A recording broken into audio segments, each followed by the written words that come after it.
Hi guys! Ayan, so wala tayong live. Nakikita nyo na naman, the whole week na naman tayong nga.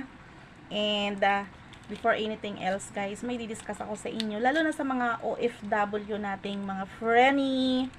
And I want you to refer me to your colleagues guys, no?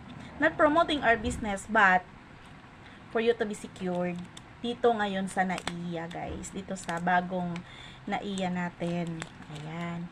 As we all know na meron pong mga pagbabago, pinapaganda, pinapaayos, and sobrang komportable naman talaga ngayon, lalo na sa Terminal 3 and Terminal 1 na talaga namang inayos. Diba? So sa Terminal 3 guys, kapag kayo ay may mga hinihintay, pwede na kayo dun sa may baba. Alam niyo yung paglabas nyo ng arrival or pagpasok nyo ng arrival area, kaliwa. Pagpasok kaliwa. Doon sa may Bay 14, pwede kayong pumasok doon. Pagpasok nyo doon guys, makikita nyo doon ang waiting area o parang may fast food chain doon. Ayan. So wait lang, mag-a-apply lang ako ng aking lip tint. This is the viral lip tint guys na binili ko, na dumating kahapon. Ayan. So may demonstration na to sa aking Blue App. Ang ganda nito guys sa actual. Ayan. Sobrang ano lang siya. Sobrang pag-girly-girly lang yan. So, magbabago pa yan kapag tumatagal sa labi natin. And, smudge free. This is a smudge free lip tint, guys. By Satin Lips. Ayan. Na released by Her Choice. Ayan. So, Her Choice. Sorry. Meron na akong isang shade ninyo. This is the shade of Cheerful mga palangga. Ayan. This is the shade of a cheerful one langga. Okay? So, ayan.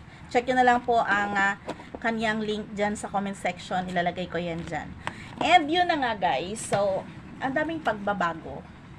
Which is, 2026 is the year of transformation naman talaga. And, syempre kapag may transformation, may mga pagbabago. And, for the better. Yun yung kainaman doon. But, may mga consequences yan guys kapag hindi tayo maingat, kapag halahala lang tayo or hindi natin alam ang mga gagawin sa mga pagbabago na yan. And yun ang i-share ko sa inyo tomorrow sa live. All of this, ayan guys, so NNIC new policy. So, diba, NNIC is the new NAIA Infrastructure Corporation. Yes, okay.